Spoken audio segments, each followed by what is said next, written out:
You're in the 06010. Focus. Fantasy Focus. We're back. Welcome to the Fantasy Focus Football Podcast. Preview time for Week 14. Playoffs are upon us. They began last night, actually. Hello to Matthew and Stephania. What's happening? What is happening, Field Yates? How are you? Yes, the fantasy playoffs started last night in earnest. Congratulations to everyone out there that started Allen Robinson, that started Anthony Miller. Yeah. Well, that, you know. Be less likely, but possible. He was on the waiver wire column 13 points. Yeah. On the waiver wire column. I started Anthony Miller. I started Anthony Miller in a playoff game as well. In a playoff game, yeah. I started Anthony Miller against Paul Rudd. Yeah, take that, Ant-Man, in the Agbo Superhero League. You got Ant-Man with Anthony Miller. Oh, wow. That's right, I did. Ba-dum-bum-bum. Nice job there, Stephania. Don't you reward that. That was not a nice job. Check that out. They can go to ESPN.com/superhero.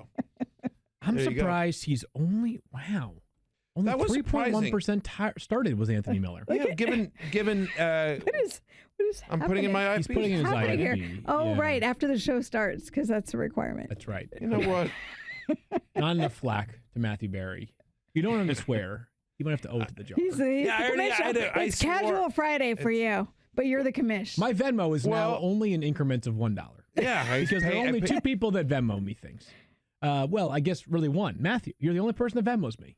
I guess on occasion friends do. We go out to lunch or whatever, big group tab or something. Well, whatever. Otherwise, it's just you for $1. That's right. Well, I swore I agreed to do that. So whatever. I gave you $1. We'll put it in the swear jar there. And yes, Stephania, I am wearing Casual Friday, so I'm in my commish sweatshirt. It is part of the Fantasy Life collection. I've never heard of that before. Repping the brand. Repping the brand. What brand? It's super comfortable. Fantasy Life, available fantasylife.com. Is that a new site? What? I don't think I've ever heard of anything about. Yeah, let me tell you all about it. FantasyLife.com. Well, do you need a tumbler? Do you need a hoodie? Do you need a sweatshirt? Do you need a tank top? I have a tank top that I work. It says Fantasy Football Goddess. Okay, And why is it have I never heard it? Why? And it's comfy. Is there it's a reason why cozy. we haven't talked I about this helped stuff design before it. or no? Remember? Have I not been paying attention? Yeah. By the way, if anyone, I wasn't planning on doing this now because usually we wait for the crappy promo. But I will just. I fed it to you. I appreciate that you know. And you're because it's time for gifts. It's the holidays. You're the best, it's time Stephania. to gift. Real quickly, your tank top super comfy, right? Yeah, and who helped design the ladies? Stephania Bell did. That's right. Anyway, thanks because it's the playoffs. If you use the promo code playoffs15. So S, plural, playoffs 15. Playoffs? Playoffs? Exactly. You use think about Jim Mora. Playoffs 15 gets you 15% off at fantasylife.com. I feel like there's a way to re-trigger that, not to try to take money out of your pocket, but I bet if you made it playoffs 19, you get 19% off 2019. Oh, interesting. You might even generate more business. All right, let's get to the football. We got to recap last night and then get to our preview. Rewind. Fantasy news from the National Football League. This is the instant replay. All right, so last night's game, the Bears stay red hot. They win 31-24, a game that was not nearly that close as the Cowboys piled up some junk time. But you know what? Fantasy football playoffs, I don't care when the points are scored. They all matter. David Montgomery last night, 20 carries for 86 yards. He's been better of late. Yeah. He certainly found his groove. We good enough to trust David Montgomery as sort of a flex player for the next couple of weeks? For those who don't play into Week 17, it would mean, are you trusting him in the semifinals or potentially the finals if you make it that far? I mean, look, so David Montgomery looked good-ish. Look, the offense as a whole looked good. Trubisky looked great. The offense moved the ball seemingly at will, right? They put up over 30 points just as a team, and so he looked good. I mean, there were some plays he showed some nice burst. But then again, so 20 carries for 86 yards, not involved in the passing game. He fumbles, finished with 6 fantasy points. Yeah, wasn't a great night. Yeah. So it's like, they're at Green Bay next week. You know what? So, could the Bears get blown out in that one? Potentially. It's Week 15. It'll be Week 15 when they next play. We've been having the same conversation with David Montgomery all season. I feel like there's no need to belabor the point. Whatever. If you're playing him, it's because you don't have a great, overwhelmingly solid flex option. Otherwise, if you're not, it's because you cut bait a while ago or you never invested in the first place. David Montgomery, we know he is. If you move on and you are in Week 15 next week, it is not because of David Montgomery. It's in spite of David Montgomery, and I think that's right, Field. I think he's like, he's a guy with a pulse at the moment. Like could you play him as a flex and like sort of squint your eyes and hope he gets into the end zone like you did on Thanksgiving? Sure. So but he's not somebody that I'm like, I've got to put him in. Is not champing, but chomping at the bit to chime in. Champing. She is champing at the bit. If he plays next week, we did this bit. Yeah, go ahead. That what do you is got, the thing, Star? because last night, if you watched the game to the bitter end, David Montgomery entered the blue medical tent like right before the 2-minute warning. That is correct. And did not come back into the game. Now he was on the bench, I think, afterwards. But so just before you're thinking about committing to David Montgomery, let's make sure he's healthy. Commitment issues are a thing for a lot of people. I know there's one more thing that you want to mention from this game, Matthew, because you are on the Mitch Trubisky bus right now. Look, the guy has been much maligned, and rightfully so this season. But I thought he played better last night. I think he's been playing better for a while since week 10, Field. Okay. On a per-game basis, yeah, he's averaging 20.9 fantasy points per game. On a per-game basis, that's QB7.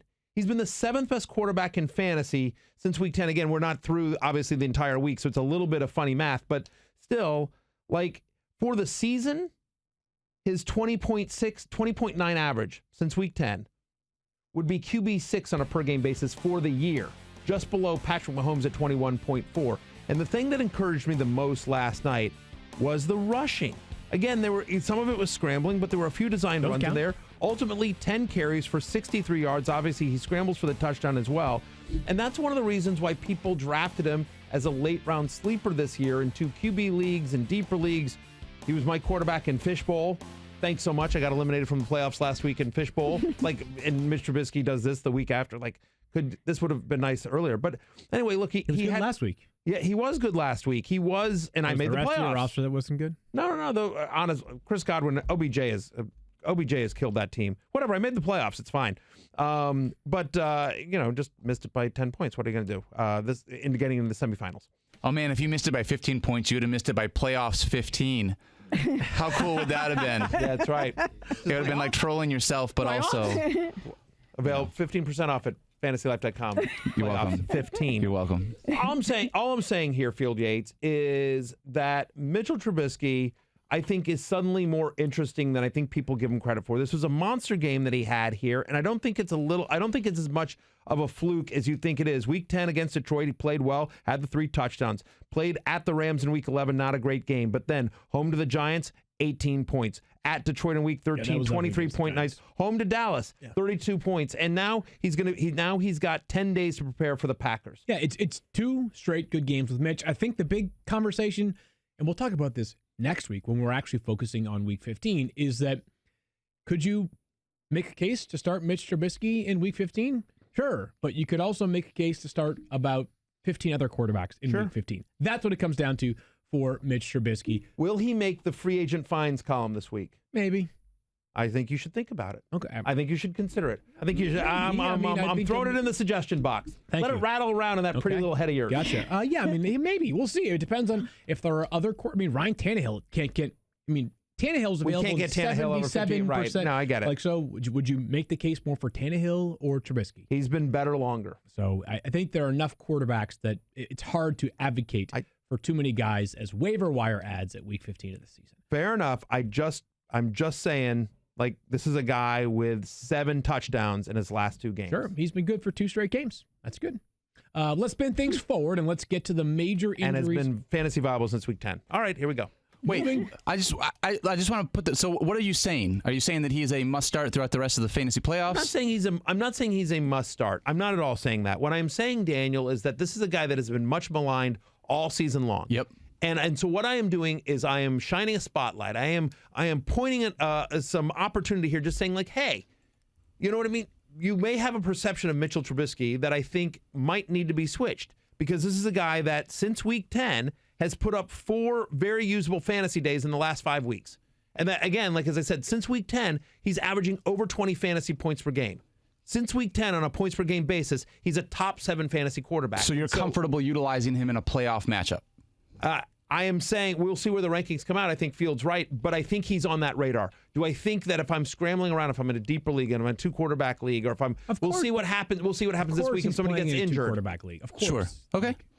Absolutely he is not, of course. Like, I will tell you that in my 2 quarterback leagues where my second quarterback is like, I've been sifting through Trubisky and Jacoby Brissett and Kyle Allen this year because Big Ben got hurt for me.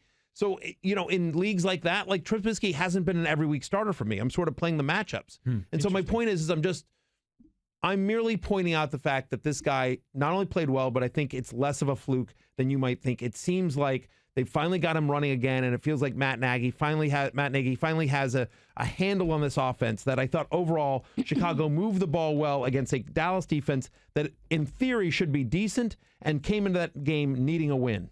All right. Fair enough. Fair enough. Yeah. Let's move things forward here to Sunday. For the record, I was done with that topic, and Secret Squirrel interrupted it and made me go longer. Okay, here we go. Stephania, you ready to get things rolling here with your major injuries? I was working of the on week. a side job while that conversation finished up. Okay, promo code Playoffs15 gets you 15% off. Is that what were you ordering? FantasyLife.com. Right. I was getting Matthew a gift. Okay, you never know what it was. Okay, great. I like it. Starfania, let's begin with a major injury in Minnesota. And it's unfortunately an all too familiar one. Adam Thielen just still cannot get right. Yeah, this is really interesting because we talked last week about how week 13 was sort of targeted by the Vikings after he tried to come back a couple weeks prior and lasted only a handful of snaps. And then his last week in practice, Courtney Cronin, who covers the Vikings and is excellent, and she picks up on a lot of little things, and said she got that there was a scare in practice. Now, the Vikings went out of their way to say he didn't really have a setback, but there was something that made him feel uncomfortable. And I think this is worth pointing out. Guys who have these hamstring injuries and then they think like it's no big deal, I'll just play again. Because remember, Thielen had not missed a game in his career before this hamstring caused him to miss time. And I don't think he took it as seriously as he probably should have because he didn't understand that this could be a chronic thing. And now I've seen this with athletes before, they get apprehensive, like, I'm not quite 100%. And if I go out there and something happens, I could have a really big setback. And that's how he sounded last week. So now all of a sudden, at a game where it looked like he was going to play and he was questionable down to the wire, this week, he's still very questionable and not practicing. And Courtney reported yesterday that Mike Zimmer, talking about how they were going to evaluate Thielen, referenced next week. And so that she took a hint from that. He then corrected himself and said, I mean tomorrow. But she's taking from that they're really thinking that he is not ready to play. We will see if he's how he qualifies on the injury report going into this game against Detroit. But she's not feeling very good about it. I hear a guy who's still apprehensive. Just don't feel great about Adam Thielen, even if he does go. Like, he just doesn't sound like he's confident in his leg yet. They don't have margin for error in the sense that, like, they can just tank the rest of the season and they will make the playoffs. But they kind of do, though. I mean, in the sense that, like, there is still things to win and achieve for the Vikings. But the reality is they're staring down the 6th seed in the NFC. Like, it's going to take a lot of things to go in their favor over the next 4 weeks for them to be anything but the 6th seed in the conference. So their mindset might be like, listen, if we need to think bigger picture here. Sure. Realistically, we should be able to win this game minus Adam Thielen. We're not going to put him out there and make him vulnerable. So we'll see if he plays on Sunday. Is there an impact, though, if he doesn't play? Have we learned anything in Thielen's absence, whether it's somebody else whose value is catapulted? I think, and maybe this is just because I have used him quite a bit recently. It feels like he's been good. It feels like Kyle Rudolph has kind of stood to benefit in Adam Thielen's absence. Do we think it's about Thielen's absence, or do you think it's about something else?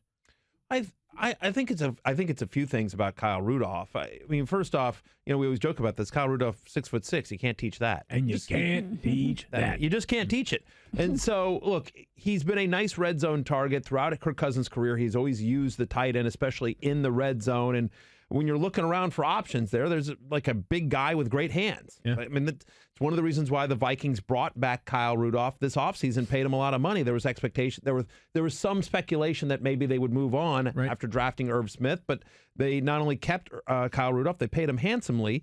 And so, yeah, I don't think that's wrong. I think the usage of Kyle Rudolph is because of maybe there's a little bit more opportunity with no Adam Thielen there. But I also think it's that offense has gotten better. Kirk Cousins has played really good football recently. They were so run heavy at the start of the year, and there was a criticism. Adam Thielen called him out. Stephon Diggs. There was some off-field drama between Diggs and the team there for a little bit. And that seems to have calmed down because they've become a much more balanced offense. Kirk is playing great, and the passing offense is rolling here. I just wanted to point out real quickly, I don't think it's necessarily an Adam Thielen thing, but Stephon Diggs, for me, made the love hit list this week. And I think a lot of people are concerned about Stephon Diggs. Didn't have a great game last Monday night. They're talking about Darius Slay, obviously, especially with Thielen banged up. We expect Darius Slay to shadow Stephon Diggs, but I'm in on Stephon Diggs this week, Fields, despite all that. I mean, okay. Lions as a team, allowing an NFL high 4.6 deep completions per game. That's the most since the Patriots in 2012. Like, you can throw deep on them. Darius Slay is a good corner. I don't think he's a great corner. I don't think he's a great corner. Huh? He's a great corner. Yeah. I don't think he is a great corner in the sense that Stephon Gilmore is a great corner. I don't think. Let me rephrase it then. I don't think he's there's no question he's a very talented player. I guess what I mean is, because I'm looking at it from a fantasy perspective. If you have a wide receiver starting against Stephon Gilmore, you're like, I'm thinking about benching him. Fair. I don't think you're going to bench somebody against Darius Slay because they're facing him. I guess that's what I mean when I say fair. Great corner. I'm looking again purely from a fantasy point of view. NFL perspective, he's a top 10 corner in the NFL. 100% agree with that.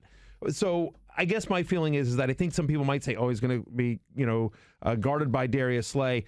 I guess I'm not worried about that. Remember, and Darius Slay left the game with an injury the last time they faced the Lions. But last time Stephon Diggs played Detroit, 143 yards on 7 catches.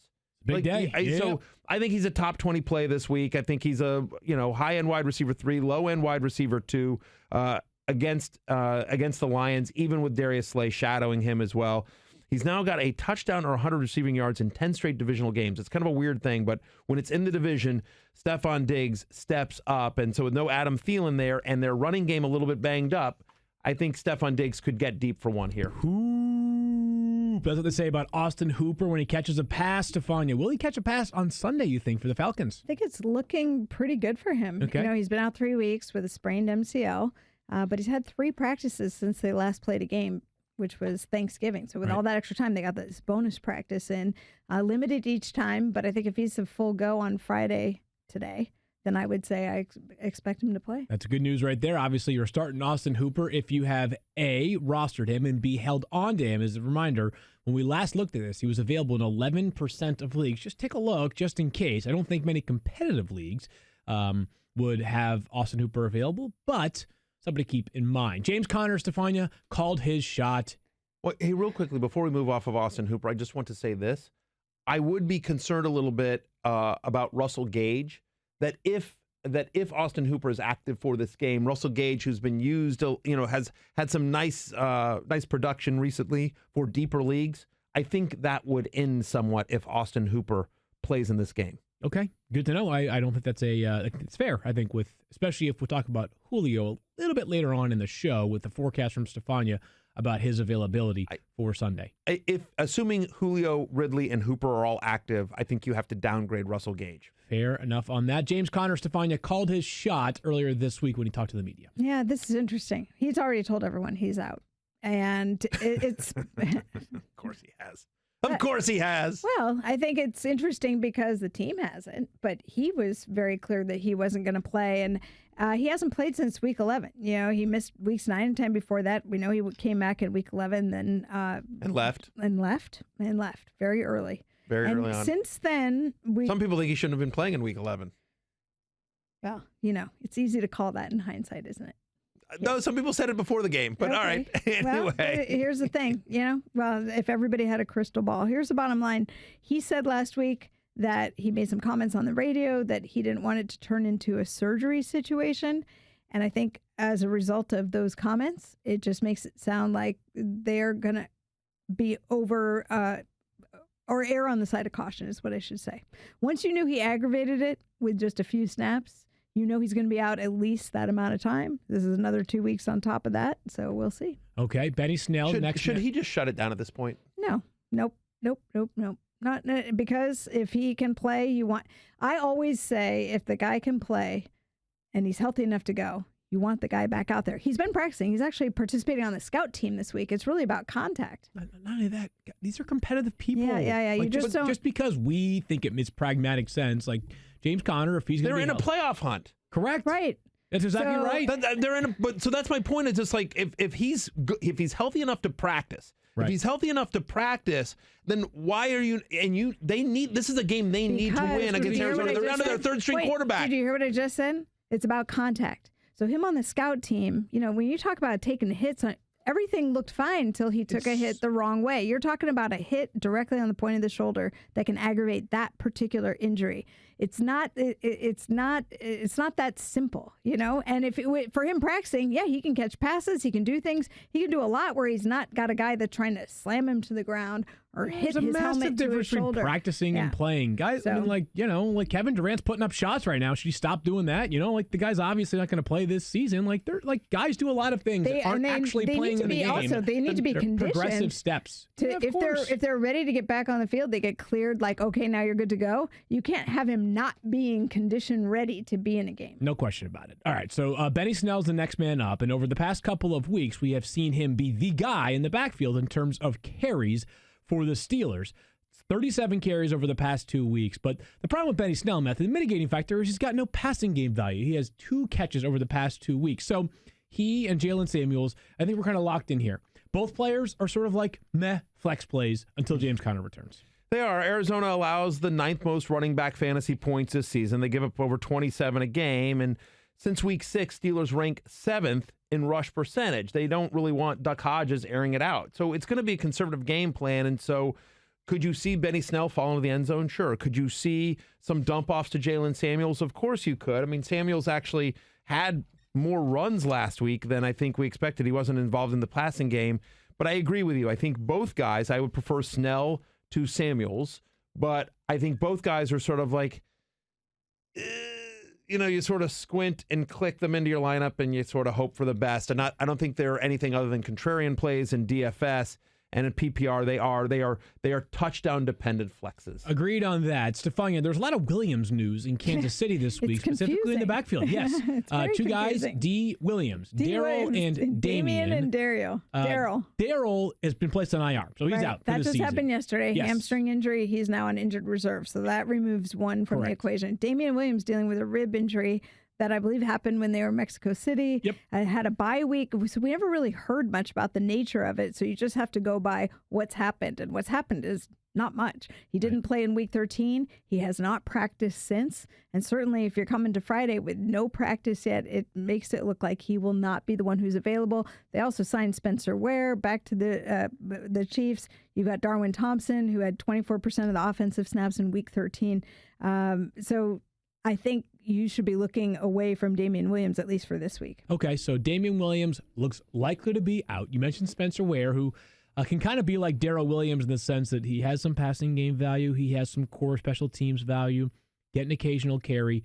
But He understands the offense. I mean, so he's a little bit, assuming full health, he's plug and play for them on some level because he understands what Andy Reid wants to do, having spent many years in Kansas City. Understanding that the Patriots allow a league low 15.6 running back points per game this season, is there any Chiefs running back that you are excited to start this weekend? Because I suppose in this order it would go LaShawn McCoy and Darwin Thompson.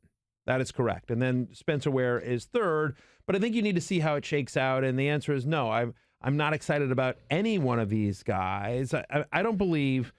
So in week one of the NFL season, LaShawn McCoy had just gotten there. Remember, he'd been released by Buffalo and then signed to the Chiefs. So he had just gotten there. Week 1, Damian Williams gets 19 touches. Since then, only once this entire season has any one Kansas City running back gotten 15 touches or more in a game. And so the Patriots, who've allowed 5 rushing touchdowns this entire year, that's an NFL low. There's been only 3 times this season a running back has scored more than 11 fantasy points against the Patriots, right? I mean, so 11 fantasy points is like last week that had been running back 29. So I can't imagine. So you're looking at a 3-headed committee on the road against a tough Patriots defense. it's hard to get excited about any one of these players here. And if I had to start a Chiefs running back, it's LaShawn McCoy, but I'm certainly not excited about that prospect. All right. It's another one where you just sort of you close your eyes, you click submit, and you hope for the best. Yep, You're sure. hoping for a cheap touchdown. We're almost breaking things down here to the players you were excited to start and the players that you are starting because you have to. It feels like all Chiefs running backs fall into that latter category. We're going to do some love-hate in just a moment, but first, your parents don't pack lunches anymore. Well, actually, my mom does. But you still need to eat. Mama Yates packs his lunch. You know what? I'm going to save this one for later. Okay. I was stealing Stephania's live read. That's My all right. bad. I was like, I was just checking with Daniel. The Fantasy Focus Football Podcast is brought to you by ADT. What does real protection mean for our listeners? You can get all the latest innovation in smart home security from ADT, combined with 24/7 monitoring from the most trusted name in home security. You get a team of professionals designing and installing a secure smart home just for you and your family. You get 18,000 employees safeguarding you with connection to first responders. You get the nation's #1 smart home security provider. You can get a secure smart home with everything from video doorbells, indoor and outdoor cameras, smart locks, and lights, controlled from the ADT app or the sound of your voice. You can get professionally monitored carbon monoxide and smoke detectors. You get a system custom designed to fit your home. You can get safety on the go, in the car, or when your kids are at school with the ADT Go app with an SOS button. Now we move along to Love Hate. Of course, the column came out yesterday on ESPN.com. Matthew, a couple players that you love, which means that you forecast their projection to be even higher than what Mike Clay has them for. Begins with Devante Freeman of the Atlanta Falcons have a great matchup against the Carolina Panthers. And I will say before we get into Freeman, I just hope everyone will read Love Hate this week. Even if you don't like my analysis, even if you already know who you're starting and sitting, I think you will enjoy and learn something from the opening story. So I do hope everyone takes a moment to read the opening story in Love Hate this week. It's a special one this week. Specific to Devante Freeman, you're right. He does make the love list. I do expect him to exceed expectations here. Look, this is a guy who last week had 17 carries to Brian Hill's 4. I mean, and then no other running back had a carry like their fullback Keith Smith got 2, but he got the majority of touches for Atlanta in his first week back, and I expect even more against Carolina. No Dontari Poe. Their whole defensive line's been sort of banged up this week, and as a result, the Panthers' defense field has completely been decimated. They've allowed a rushing touchdown now in 9 straight games. They've allowed multiple rushing touchdowns in 5 of the last 7. They're giving up 5.29 yards per carry. That is the most in a season since the 2013 Chicago Bears. Tackling has been a poor issue for them. They allow 2.2 yards per carry after first contact. That's worst in the NFL. Their red zone defense is 6th worst in the NFL. Their goal-to-go defense is worst in the NFL. And so Devante Freeman, in an unbelievable matchup, who's going to get about 20 touches here, to me, is easily a top 12 play this week. Looking for his first rushing touchdown of the season as well. How about Alshon Jeffrey? I say he gets it. Okay, great. Me too. Oh, that's too bad. Alshon Jeffrey has a... I say he gets it. So does Field. Put it on the board. Okay. Alshon Jeffrey was awesome last week for the Eagles against Miami, and now he gets a comparably favorable matchup on Monday Night Football against the New York Giants. They've allowed 18 touchdowns to opposing wide receivers this year, Field. That's 3rd most in the NFL. They've allowed a wide receiver touchdown in 5 straight games, including multiple wide receiver touchdowns in 3 of those games. And he is the clear-cut #1 wide receiver for the Philadelphia Eagles, okay? 16 targets last week, right? 9 for 137 and a touchdown against Miami, and you're like, it was Miami. Yes, a very good matchup. But you know what? Alshon Jeffrey did what a good wide receiver should do against a bad matchup. He exploited it in a big way. He's got another great matchup against a bad defense this Monday night on ESPN. I'm a company man. And so for me, a little bit touchdown dependent, but again, given how poor the Giants are in terms of defending big wide receivers, big physical wide receivers like Alshon Jeffrey, Aguilar seems... He's been inconsistent so far this year. Nice of you. And we don't expect Jordan Howard in this game, so it's going to be more of a pass-first offense, I believe, on Monday night.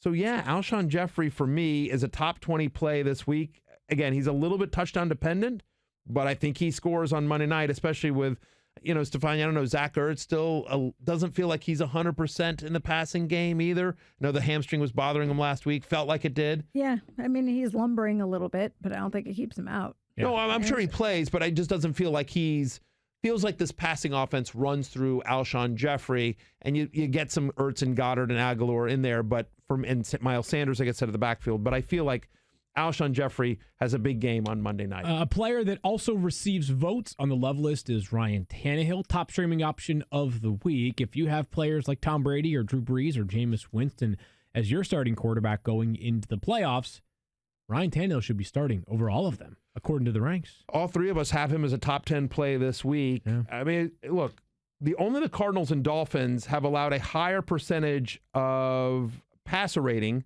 this year than the Oakland Raiders, right? And only Miami has allowed a touchdown on a higher percentage of passes than the Oakland Raiders. And so Ryan Tannehill, who's accounted for multiple touchdowns in 6 straight weeks, who is the 6th best quarterback in fantasy since week 7. He became the starting quarterback for the Tennessee Titans in week 7, and he's the 6th best quarterback in fantasy since that time. Yeah. And so if you just took the name off, if you didn't think, it's just we've been so frustrated in fantasy with Ryan Tannehill for so many years. I think that's why people have been slow to sort of pick him up and start him and trust him. And I get it. It's week.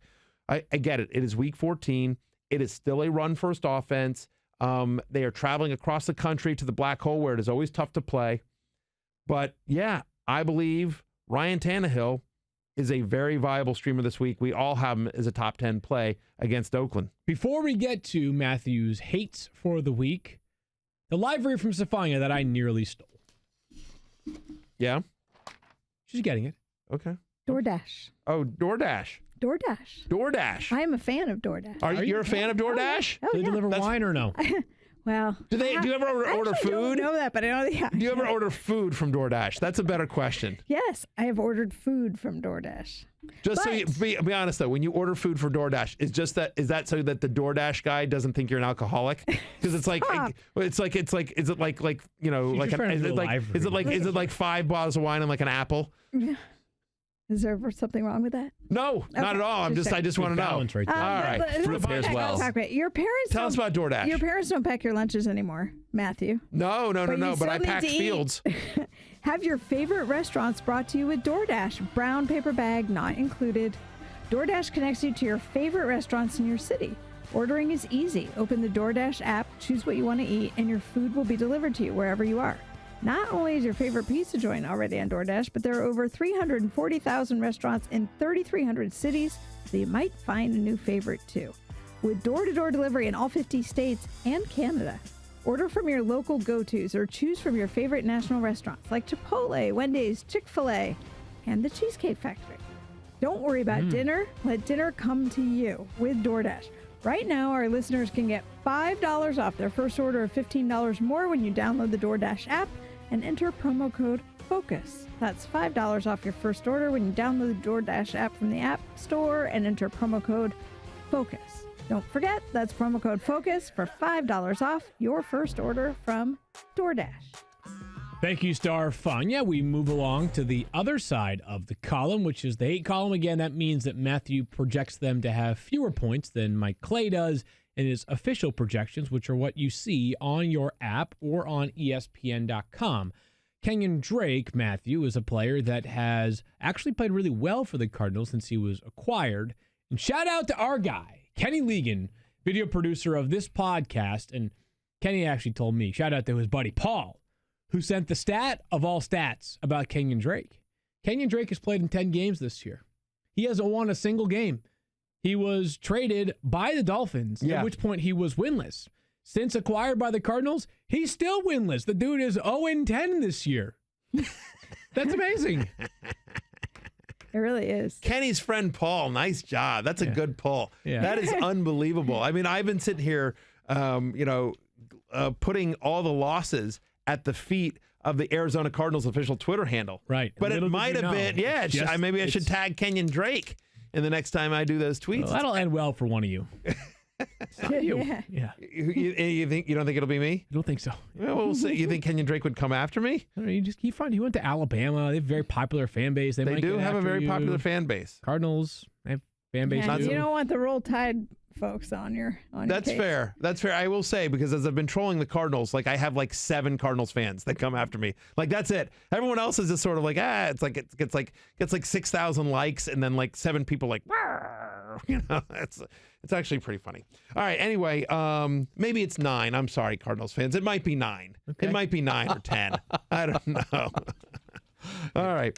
Anyway, Kenyan Drake. Yeah, look, I'm concerned about Kenyan Drake this week from a fantasy perspective. I'm outside my top 20. I think he's another one of these sort of like flexes, right? First off, it's the matchup with the Pittsburgh Steelers, right? Last 4 weeks, Steelers allowed just 3.7 yards per carry. That's 6th best in the NFL.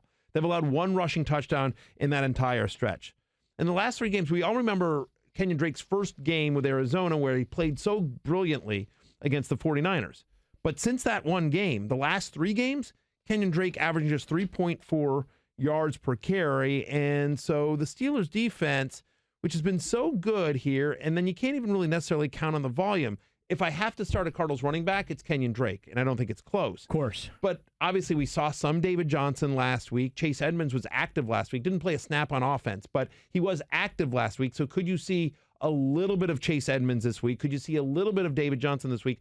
Enough that, not that you're starting Johnson or Edmonds, but it's enough that it takes away from Kenyan Drake in a game that should be, kind of low scoring. Again, you go to that game where that debut game, and after that debut game, last 3 games, he's 33 in rushing yards per game. He's 34th in yards per carry. Like, I don't know. I am nervous about Kenyan Drake in this matchup with the Pittsburgh Steelers. How about John Brown for the Bills, who host the Ravens in what's going to be an incredible atmosphere on Sunday in Western New York at what I still like to affectionately call the Ralph.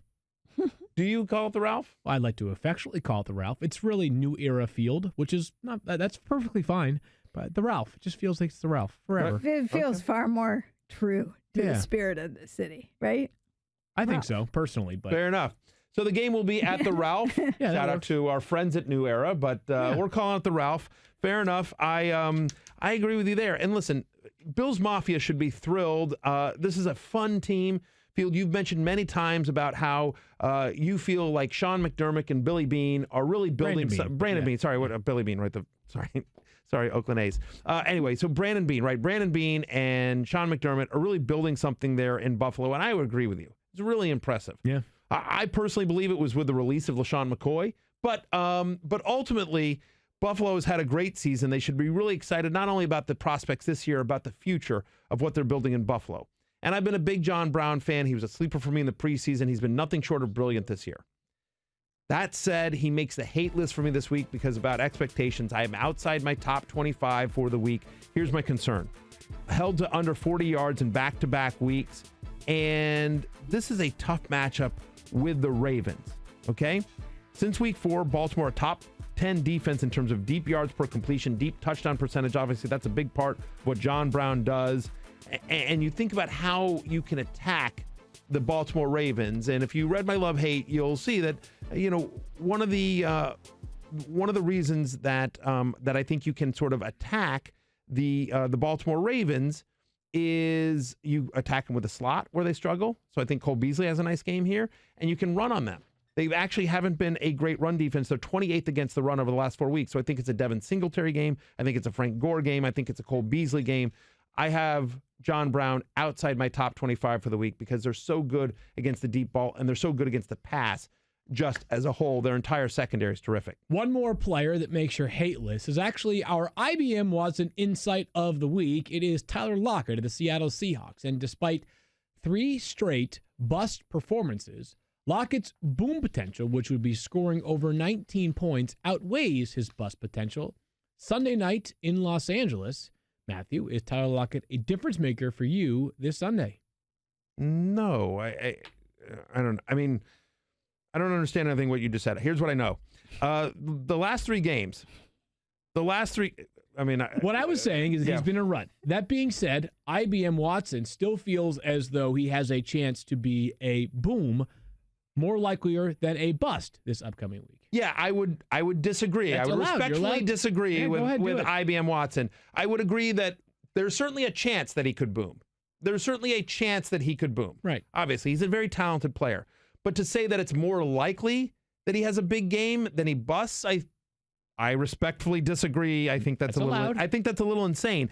Last three games, he is wide receiver 103 on a per game basis. He is wide receiver 103. So he's due for a bounce back. He's not a top 100 receiver. He's Stephania. due for a bounce back. I suppose if you want to say regression to the mean, here's the problem. Okay, so for the last 3 weeks, here's his point totals. Like he had that 40-point explosion in week 9, right? I know. Since then, 5.9, bye week, 4.80. On a per game basis, he's wide receiver 103. He's averaging 3.57 points per game. He has 5 total targets in the last 2 games. Like, I don't know how you're going to boom on 2.5 targets a game, especially when the expectation here is he's going to be shadowed by Jalen Ramsey. The Rams secondary has been a lot better since Jalen Ramsey showed up. Their 6th best pass defense over the last 4 weeks. And then you think about Seattle, and what has Seattle done well? They have run the ball. It is a team that wants to run, and they would love every game for the rest of the season to go how it did on Monday night, where they had a lot more plays, where Chris Carson got 20 touches or so, where Rashad Penny got 20 touches or so. Like that is, and they control the clock, and obviously they won that game in a very tough matchup against Minnesota here. I don't know.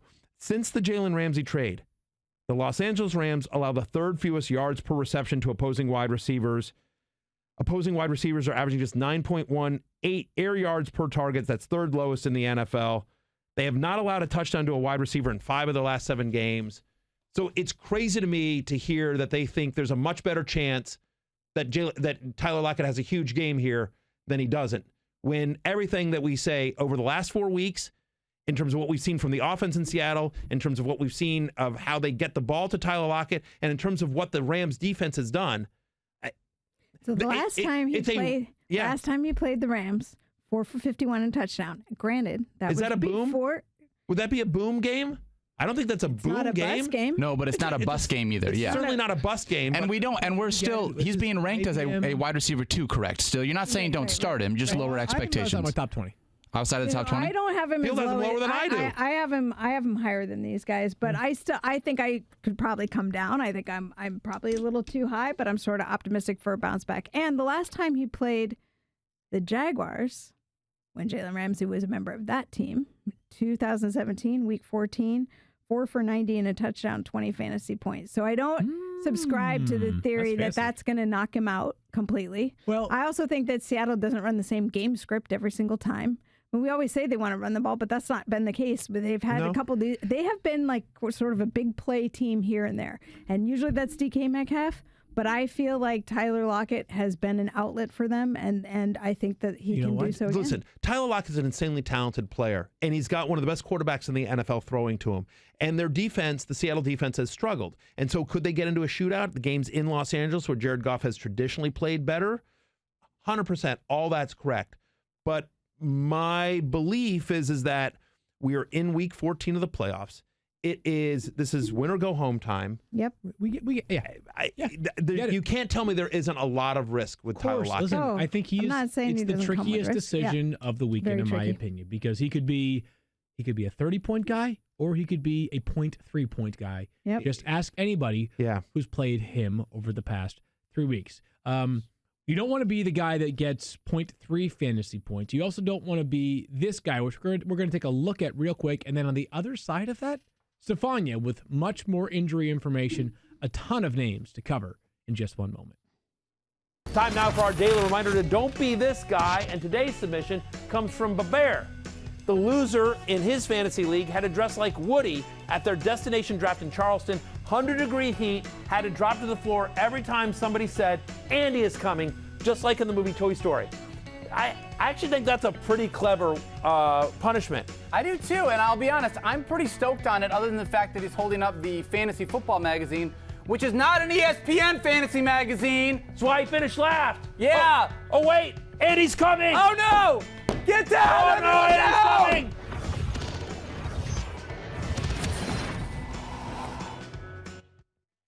She's not a clone, she's your favorite gal. She's Stephania Bell. That's right, she is. And Stephania, let's get through it. Let's begin with the Patriots wide receivers. Both Mohamed Sanu and Julian Edelman listed on the team's injury report. Right, and Julian Edelman's been there forever and a day, but he plays every time. So that one, no surprise. Mohamed Sanu, I thought he looked a little bit beat up last week, like he was struggling with that ankle injury. Remember, this is a high ankle sprain, and he was just not himself. But doing better this week, so even though he's still limited, he also is expected to play. So at least there's two guys you can count on. A lot fewer guys on the Patriots injury report this week. The bug seems to have cleared the locker room. Yes, it has. Derrick Henry, Stephania. This is a scary one because he's Derrick Henry and he's been amazing. And because it's a hamstring. And it's the last thing you want to see Derrick Henry dealing with coming into this week. Now, you could feel good that he did return to practice on Thursday, still limited after he sat out Wednesday. Stay tuned for this morning's report to see how he does, but I expect Derrick Henry to be available for the game. How about Matt Breda for the 49ers? We thought he might play last week. They ended up holding him out, and they got I think that great was production wise. from Raheem Mostert. Yeah, and now they have Matt Breda with full confidence. He's been a full participant in practice all week. This will be his first game back since Week 10 against Seattle when he injured that ankle. So look forward to getting Matt Breda back, but obviously that's going to affect the shakeout of the running back workload in San Francisco. I can't imagine starting any 49ers running back this week. They're all over. It's a tough matchup with New Orleans. They're about middle of the pack in terms of run defense recently, but just Coleman, Breda, and Mostert are going to get enough work to sort of cancel each other out. On Monday, we'll say, hey, this guy had a good game. One of them will have a good game field. I can't imagine. It literally is. It's like we've talked about a lot of these flexes. It's hope and pray. Touchdown dependent flexes, and you're just hoping You one of them feel gets good in. about it, or you feel like you have to. That's kind of where you are with a 49ers running back. You have to. Do you feel good about any of those guys? No. If you had to pick one? Raheem Mostert? I don't know. Yeah, I would agree. If I had to pick one, probably Raheem Mostert. But probably Raheem Mostert, but Although I think, his touches go down with Breda back. No. Speaking of the 49ers, continue on the guys who catch passes for them. Deebo Samuel, Emmanuel Sanders, George Kittle, all still on the injury report. But the good news, Samuel and Sanders, full participants all week. There's no doubt about them. George Kittle still nursing a couple injuries. Remember, he's playing through a cracked bone in his ankle, but he will play again despite being limited. Okay. How about A.J. Brown, Stephania? This was the midweek pop-up. It was actually yesterday added to the report with a calf injury. Tron Davenport, who covers the Titans for us, gave a lot of nice little details that he left practice early, like during the team stretch. He went to the side, had a sleeve placed on that left leg, and then ended up leaving the field with one of the team's athletic trainers before the individual period began. So keep your eye on A.J. Brown. Calf injury, late addition on Thursday. Not good. Okay, that's not good right there. Now, he's not a player that you were necessarily starting. He's been obviously some up and down, but he has been an ascending player, a little bit of value there. And Humphrey's still out. Yeah. So okay. It ties to the value, I would say, of Ryan Tannehill, who, by the way, has John Gruden. I got to look at John Gruden. I was how he's wondering why you didn't say that the last time. I missed out on it. John Gruden is playing against Ryan Tannehill. Has anybody listened to his press conferences? I want to know. Has he been saying it or no? I'm going to make sure I tune into. I'm either going to have to tune into one today, or I'm going to go rewatch some from earlier on in the week when he referenced my favorite, Ryan Tannehill. How about Golden Tate, Stephania? Missed last week for the Giants. Yeah, concussion, but back in full practice on Thursday. Pat Shurmur said that all indications are he will be ready to go. Pat Shurmur also said this morning, Evan Engram, all indications are that he will be ready to go. So look to get Evan Engram back, who's been out with a foot injury, and Golden Tate coming off a concussion. Both of them, barring a setback, will play on Monday night with quarterback Eli Manning. That's right. Now. And by the way, wouldn't it just be something? I would love. The Giants have. Well, how about this though?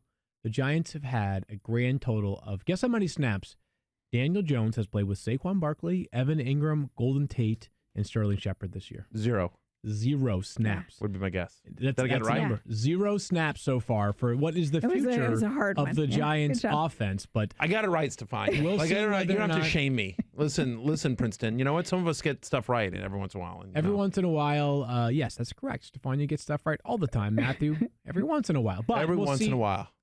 We'll see whether or not Daniel Jones does return this season. If so, it would be really nice to see him with all of those skilled players around him. So it'd be nice for Eli to have one good game on Monday night. That's right. I feel for him.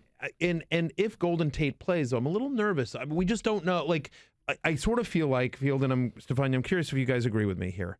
But I sort of feel like Eli, who hasn't been the starter for a long time, I feel like it's going to be Ingram and it's going to be Sterling Shepard. It's going to be the guys he knows. Saquon, obviously, but he doesn't really have – we haven't seen him with Darius Slayton. You know, Slayton didn't get much run the first couple of games when Eli was the starter. Tate had been suspended. Eagles are actually pretty good against the slot. They've defended the slot so well this year. So Tate makes me nervous on Monday night. Agree on that. And speaking of players that might make you feel the same way. Real quickly, I just want to, just as long as we're talking sort of quick injuries, just thought this is interesting to note. Rich Cimini, who covers the Jets for us, just tweeted this out a couple Bell minutes missing ago. second practice with an illness. Yeah. Boom. It's Stephania. like She's Johnny on the spot. Look at you. You were planning to talk about that, huh? Were you? Sorry, did I just steal your thunder? No. It's okay. He wasn't on my list, but this news just came in. So I think keep an eye on Le'Veon Bell's status. Okay. I'm not worried yet. Okay, not worried yet. So Le'Veon Bell, second straight practice missed at practice. I just while we were talking, I just added Bilal Powell in the War Room League, 16 team. Just who knows? You know what I mean? But it's a matchup against Miami. And my expectation is that Bilal Powell, you'd see some Ty Montgomery, but if Le'Veon Bell were to miss this game, Bilal Powell would be the guy, and he'd be a top 20 guy, top 20-ish against Miami. Bilal Powell, come on. What would you rank him? If Le'Veon Bell is out, why not? What would you rank him? Okay, that's fine. Closer to 30. All right, so that's... If Le'Veon Bell misses this game, love this one, yeah. If Le'Veon Bell misses this game, if he is ruled out of this game, 20 back. I say, you said 30, I said 20. So I'm going to say, Bilal Powell is a top 25 running back if Le'Veon Bell misses the game against Miami. If Le'Veon Bell misses the game against Miami, I say Bilal Powell is not a top 25 running back. Put it on the board. Put it on the board. Another win. I won't be able to actually get to And by the enjoy. way, and if Le'Veon Bell plays, I have him as a top 25 running back against Miami. You have him outside the top 25. So we'll just go ahead. Keith, go ahead and just make that a note that basically we'll take whoever the starting running back of the Jets is. I say top 25 against Miami. Field says outside the top 25. Let's bingo, bango. There you go. The running back confidence conversation, because there are a lot of running backs that were You're not hearing it, but Field's nodding in agreement to that board bet. So terrific. Good. Let's move on. You're getting old, moving but on. your sight needs to be Let's move on, addressed. Field. Come on, keep the show running going. back confidence check. Marlon Mac, and let's begin, Stephania, with the health side of this, because he has missed 2 games now with that broken hand that he suffered a few weeks back. Had surgery and clearly wasn't going to play on a Thursday. Then following game was last week's game.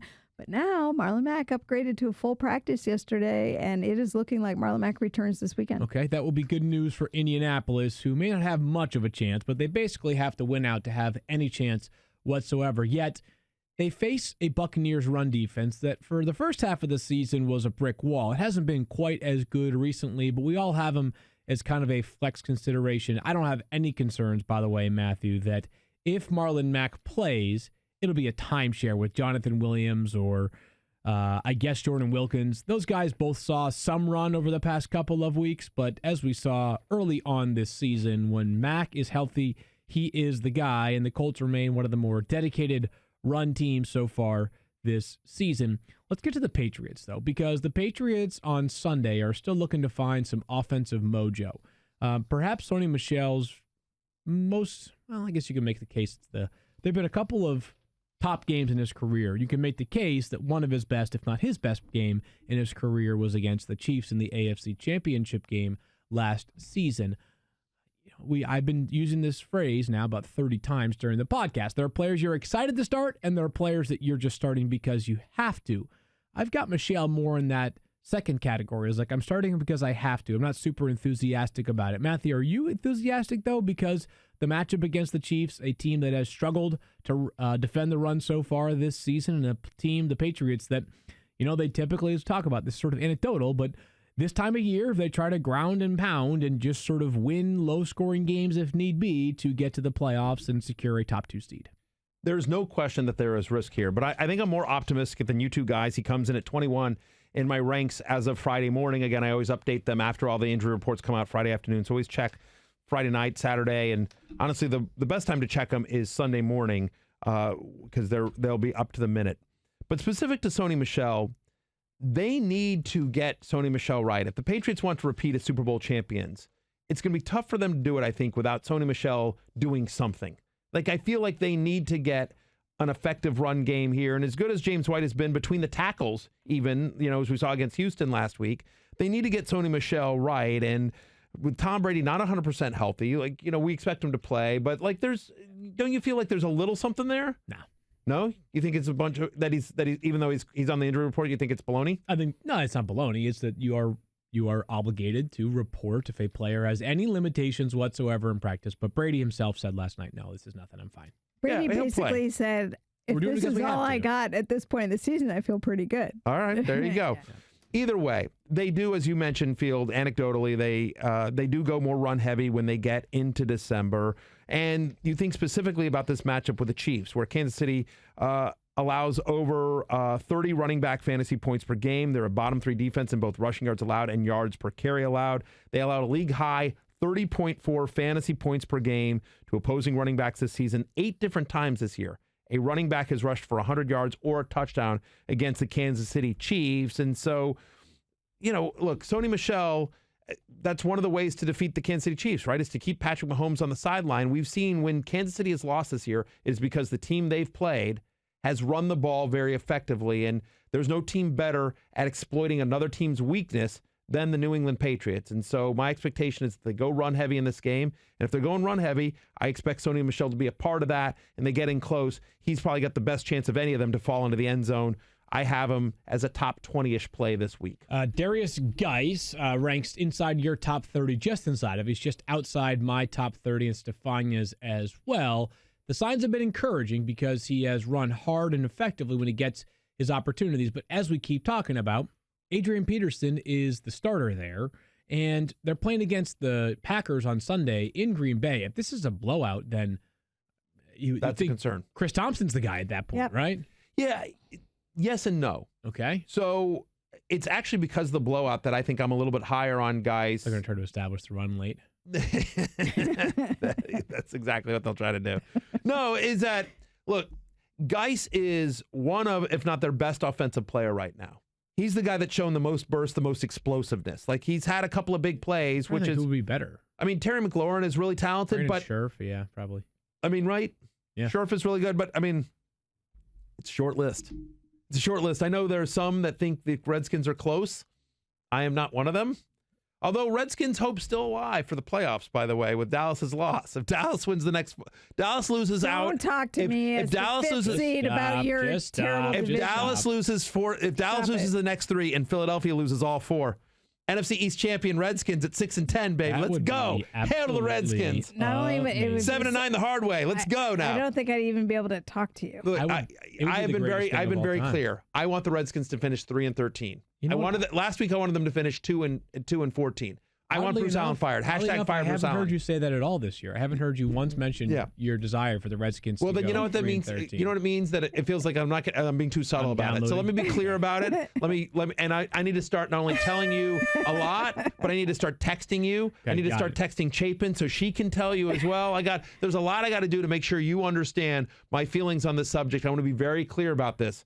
I want Bruce Allen fired. Hashtag fire Bruce Allen. I'm rooting for the Redskins to lose because I think the only way Bruce Allen gets fired is that if he goes 3-13 in some sort of embarrassing thing. By the way, I highly encourage everyone to read the interview of Trent Williams in the Washington Post, who has a lot of interesting things to say about the culture there that others have said is, quote, damn good.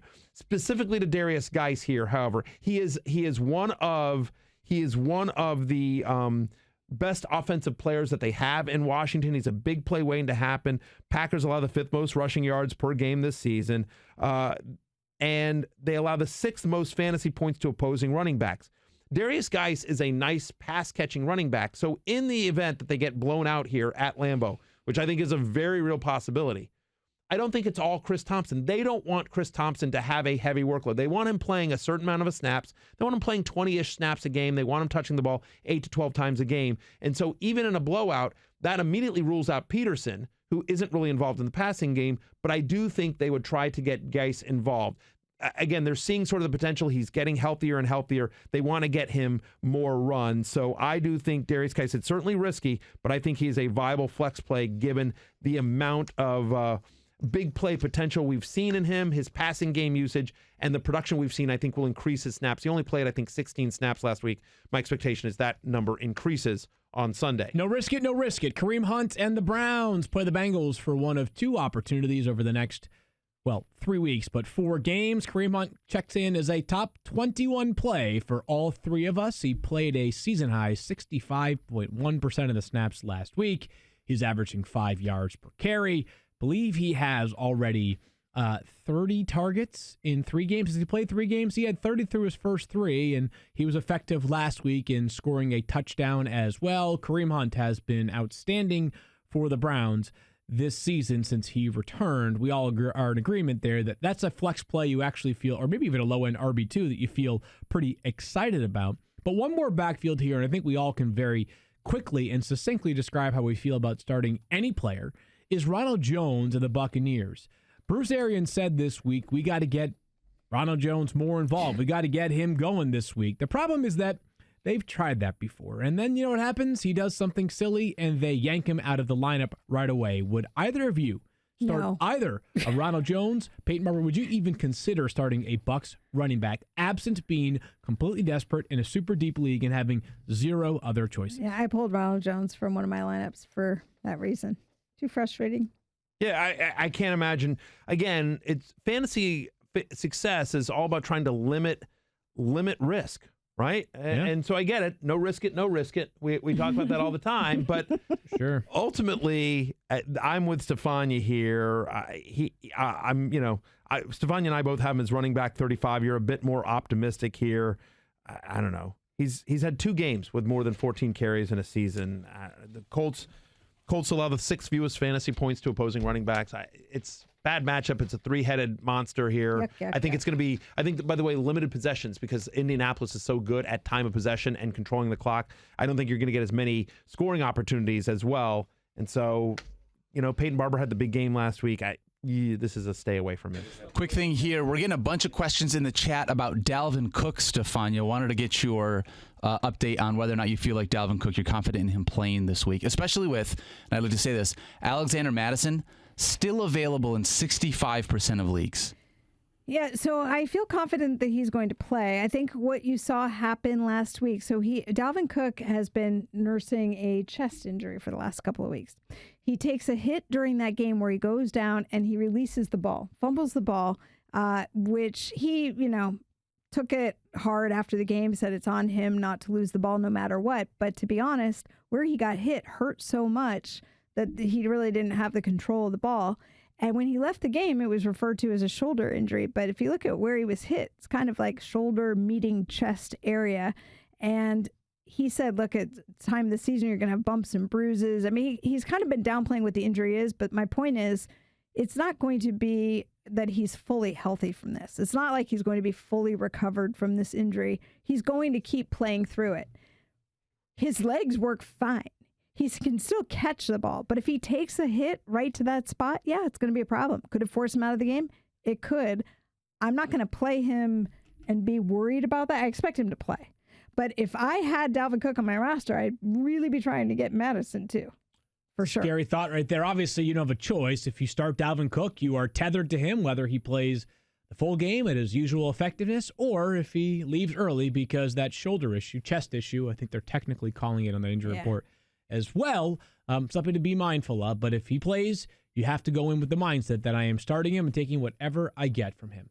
There is a game that has a lot of fantasy relevance on Sunday that we may not have expected to have a lot of fantasy relevance earlier on in the season. It's the Jets and the Dolphins, and we just told you that Le'Veon Bell missed his 2nd straight practice because of an illness, which means that if he does sit, we have a Bilal Powell board bet floating in our ecosystem. But sounds like, based off Stephania's earlier sort of dismissal of major concern, that we will see Le'Veon Bell on Sunday. But let's get to the players from either side that might not normally be started, right? So you're starting Le'Veon Bell if he plays on Sunday, obviously. But how about some of the other guys more on the periphery? So for Miami, like Matthew, you said it earlier on this week, Devante Parker, set it and forget it, right? Which was a great infomercial a few years back.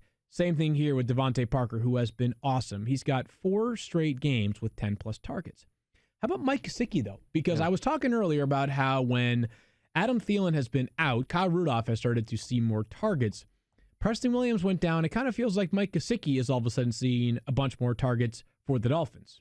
He is the only tight end in the NFL to catch a touchdown in both Week 12 and Week 13. And so you sort of think about how this game plays out and how the Miami Dolphins offense runs. And it's one of the reasons why Devante Parker's been so good.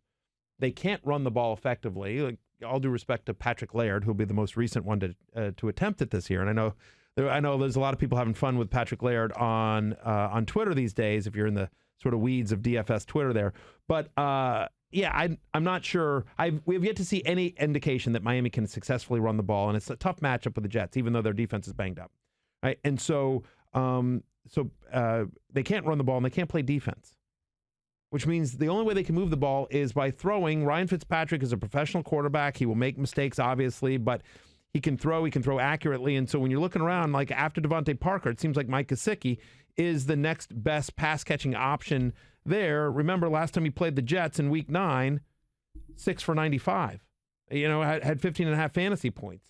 So, and like Jamal Adams is banged up. Like, we don't know if he's going to play in this game. So I have him as a high-end tight end too. There's certainly risk there, but if you're streaming tight ends, you could do worse than Mike Gesicki against the Jets on Sunday. Okay, so beyond Le'Veon Bell, any Jets pass catcher you're interested in, whether it's Robbie Anderson, Jameson, Crowder? Obviously, Crowder has been pretty solid this season. Anderson has been better of late, but it just feels like it's been a far from expected season for Robbie Anderson, who, as I've talked about before, he is now 4 games away from free agency. A big season this year for Robbie Anderson could have changed his life forever. Financially, I don't know that he's going to see the market he probably hoped for a year ago in free agency this upcoming March.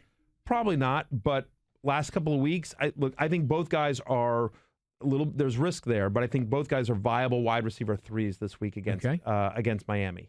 Like, again, it's my expectation. Big play potential, right? Both big play potential. Anderson, obviously, all he needs is one. Crowder, in terms of the volume there, and slot receivers against the Dolphins have done very well this year. Right. And so, especially, by the way, if Le'Veon Bell misses this game, and, like I just mentioned Bilal Powell, but that's a deeper league, whatever. Yeah, I mean, I do think both guys are risky but viable wide receiver 3s against the Dolphins. It should be a fun game. The last time these two teams played, we picked it for a board bet. And that was one that I got in my favor, the Dolphins versus the Jets. Do you want to pick again and see if we differ and do a board bet on that, or no? We could. I have to think about who I think wins this game. Yeah, no risk it. I'll tell you what. Why don't risk it? I can do a live read while you think about it. You want to think about it? I think the Jets win this game. Okay. Ooh. There you go. I think the Jets win this game. Okay. I was going to pick the Jets, but now I'm pick the Dolphins. I say the Dolphins beat the Jets in Week 14. I say the Jets beat the Dolphins in Week 14. Put it on the board! Put it on the board. I can't believe I just bet the stupid Jets. Again. Bet the Jets, baby. Again. No, I had the Dolphins. Jets. Didn't I? I bet the Jets again. You had the Jets the first time because he had the Dolphins. He had the Dolphins, good, more is better, baby. Let's roll. Come on, Miami. Woo, Fitz magic. All right, Daniel, tell us about Roman. That's right, Field. Talking about erectile dysfunction isn't easy. Usually we just brush it off and blame ourselves, saying things like... See, what's weird is it seems to roll off your tongue. It seems like a subject simple. you're very comfortable with. Very comfortable with it. Yeah, it seems like it feels like it's a subject you have a lot of knowledge on. Sometimes it feels like, you know what, Matthew, I just lost my mojo. Or maybe we avoid it altogether with excuses like, honey, I had a long day at work, or I don't know, I'm just not feeling it tonight. Or I gotta put the note together for the podcast tomorrow. Right, or it's game night with my friends and I've got to go do that instead, or I've got to snowblow the driveway. That's right. Or, sorry, Matthew, Field, and Stephania are texting me and I gotta deal with that. Sorry. That sounds like a nightmare of an evening, right, I gotta be honest with you. Oh, sorry, I have to make sure my beard is trimmed. That's an accurate thing. For the fantasy show on ESPN Plus tomorrow. Those are all the kind of excuses you hear a lot. Now, you hear all those things all the time. But with Roman, it really is easy to talk about.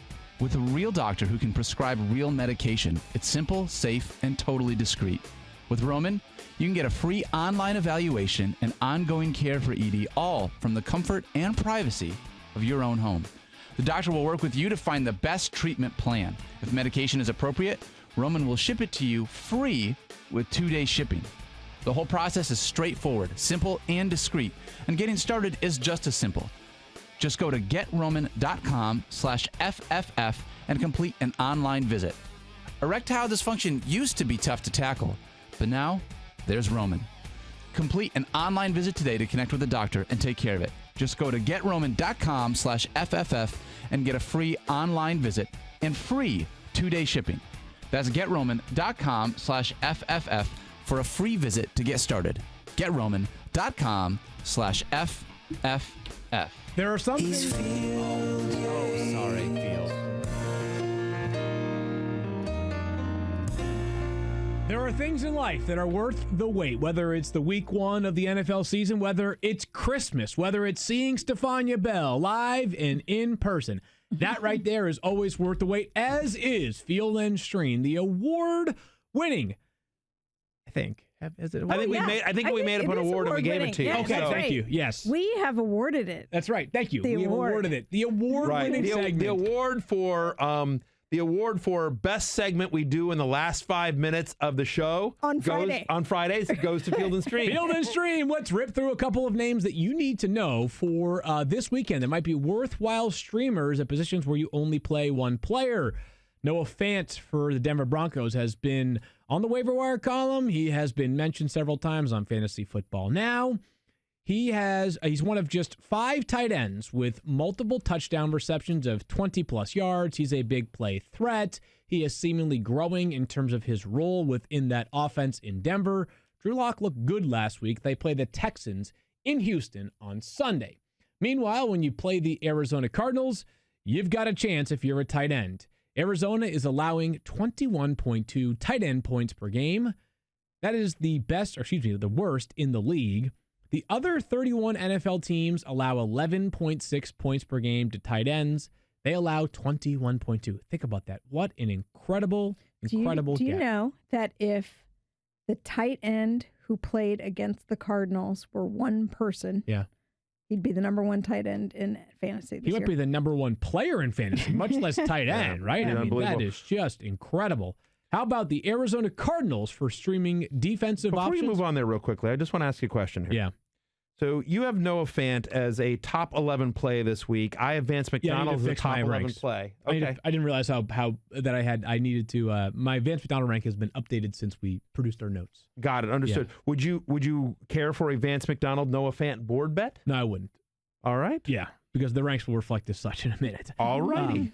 Fair enough. The Arizona Cardinals are a streaming defense option this week. They're available in 95% of leagues. And if you look at players, or I guess offenses, over the past 8 weeks that have allowed the most points to opposing defenses in fantasy, the Steelers are up right there near the top. It's not so much that the Cardinals have a great defense. They, besides Chandler Jones, basically much of their defensive roster has struggled this year. Patrick Peterson, who I think you're about to say off the tip of your tongue, he has had a down year. He's talked about it recently. It just has not been his season between the 6-game suspension. Late. Yeah. But it's more just that the Steelers offense, it's hard to imagine the Steelers totally this is not going to be a massive day for the Steelers offense, you don't think, right? I mean, James Conner being out, Duck Hodges, etc. So the Cardinals are an interesting streamer, again, if you're sort of chasing some sacks and potentially low scoring from Pittsburgh. And then finally, the Texans are available in 80% of leagues, and they played great last week against Tom Brady and the Patriots. Their secondary group has kind of found its groove as well. Mm-hmm. They don't have a ton of talent in the secondary, at least not what you might perceive to be a ton of talent, and yet they are playing well, and they are rushing the quarterback well over the past couple of games in J.J. Watt's absence. They play the Broncos. Drew Locke, as I just mentioned, showed well in his first ever career NFL start, but perhaps the Texans, led by Romeo Crennel on defense, can sort of stunt him in his second start in his NFL career. And Drew Locke looked good early, but as the game wore on, it feels like he sort of struggled, and it was a lot of dink and dunk there. And give the Texans credit, as they've struggled defensively for much of the year. They showed up last week against the Patriots. They look good. And so now here is another game at home against a rookie quarterback who's coming in for his second start ever, and again behind a bad offensive line. And I'm starting the Texans defense in the War Room League playoffs this week as sort of a streamer. Matthew is starting the Texans defense. There you have it. All right, we are back on Monday for a recap pod, but in the meantime, we'll have Fantasy Football Now on Sunday from 10 to 1. However, from 10 to noon. Go ahead. Sorry, I didn't mean to interrupt. Go ahead. No, I didn't know if you were aware. You got it. Yeah. I didn't know if you were aware. I have email. Yeah, go ahead. Okay. That's fine. Then you go ahead. And No, go ahead. Go ahead. You were going to do it. I didn't mean to interrupt you. I feel bad. Do you guys want me to do it? I can do. Oh, sorry. Go ahead. Sorry, Phil. Go ahead. No, you go ahead, buddy. Maybe No, go Stephania ahead. should do it. Stephania, you want to do it? People the information. You go, Matthew. Go ahead, bud. We're on ESPN News from 10 to noon. And then from noon to 1, we will be on ESPN2 because the college football playoff ranking show will be on ESPN. So which means Countdown will be on ESPN2 from 10 to noon. So we are on. So anyway, for those of you who care about fantasy football now, Stephania Bell, Field Yates, Will Kane, and myself will be on ESPN News from 10 a.m. to noon. And then at noon, we switch over to ESPN2 for the final hour. Come check it out on Sunday. Let's get you a win. For Matthew, Stephania, Daniel, Keith, Jackson, Kyle, Kenny, and the whole video crew, talk to you guys on Monday. Peace out! You're an 06010. Never gonna hustle in case you didn't know. Matthew Berry, TMR. You guys go ahead, give me grief for being on SportsCenter for 45 seconds. I think you could do better than me because I don't think you could. Jailbait, Field Yates. You're terrible at hashtag improv.